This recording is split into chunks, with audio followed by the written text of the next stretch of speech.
necessárias 3 condições. Primeiro, segunda, terceira. A primeira é uma abertura intelectual. Segunda, uma segurança afetiva. E terceira, uma percepção teológica.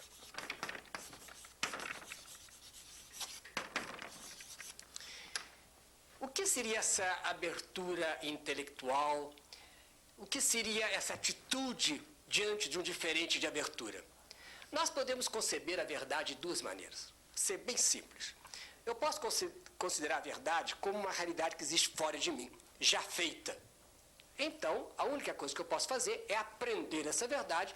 Uma vez aprendida, eu vou comunicar aos outros, mas eu não mudo porque eu tenho a verdade. Essa atitude intelectual não permite mudança, porque a pessoa se aferra àquela verdade que ela possui. Mas se eu entendo a verdade como uma relação em movimento, em contínua mudança, de mim com a realidade, portanto, a verdade ela é objetiva porque ela tem um elemento da realidade, mas ela é também subjetiva porque sou eu que conheço a realidade, eu a conheço com meus limites de idade, de cultura, de sexo, de religião, de classe, etc. Então, essa verdade sempre será uma verdade limitada, portanto, reformável, corrigível, na medida que eu perceber os limites da minha percepção da verdade. Essa atitude diante da verdade permite à pessoa uma abertura. Então, quando eu vejo uma outra pessoa com uma atitude diferente, aí eu posso perguntar-me, será que ela não tem mais razão do que eu? E aí eu vou rever os meus princípios, minha maneira de pensar, e aí eu posso corrigir, eu posso mudar. Enquanto o que tem uma concepção fixa da verdade, ele diz, o outro está errado, tenho que ensiná-lo. É uma espécie de apologeta, que quer sempre converter os outros. São esse exemplo que nós conhecemos do pessoal das seitas. Eles estão tão convencidos com sua verdade que eles nunca vão questionar a verdade que eles têm. Eles vão querer convencer e vão querer mudar os outros, porque querem passar a verdade para os outros. Portanto, nunca terão consciência crítica. Segundo elemento, como eu mostrei aqui, segurança afetiva. Muitas vezes a gente pensa que o problema de abertura é um problema intelectual. Ah, ele não é inteligente, ele não estudou. Nada disso. Porque há pessoas muito inteligentes, muito estudadas, que são fechadas.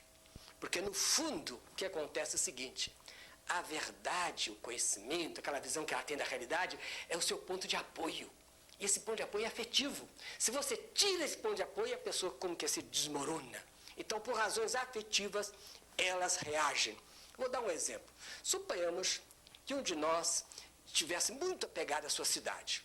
Eu sou de Belo Horizonte, por exemplo, gosto demais de Belo Horizonte, eu sou jesuíta, religioso.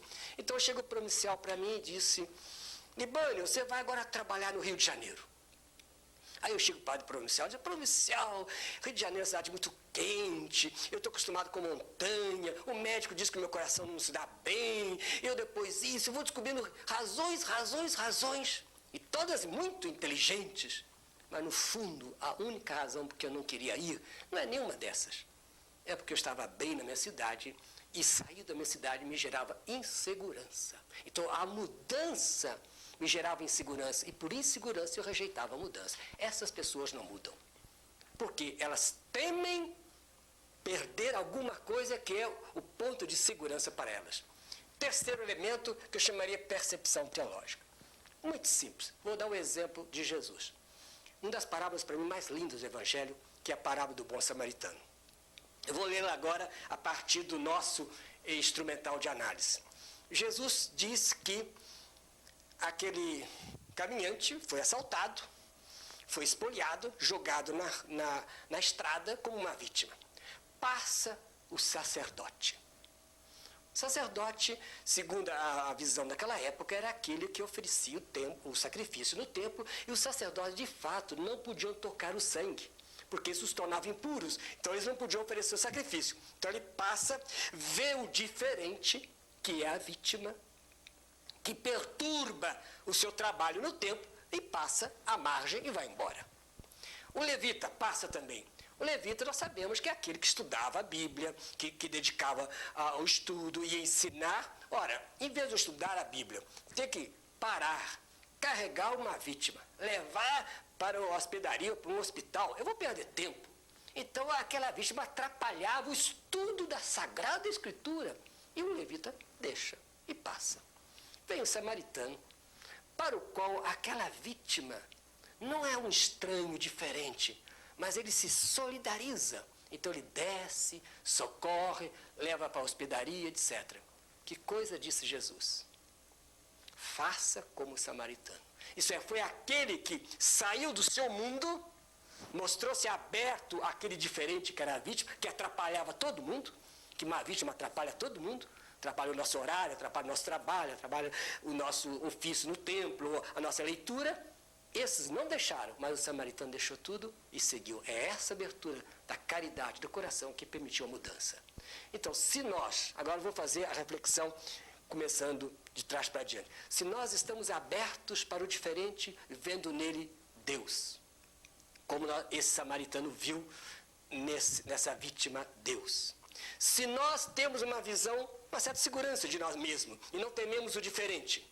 Se a nossa visão de verdade é uma visão de relação, para dizer um termo técnico, dialética, isto é, nós percebemos que a verdade é um processo que nós vamos sempre progredindo porque as nossas limitações precisam ser superadas, então, diante do diferente, nós vamos nos questionar.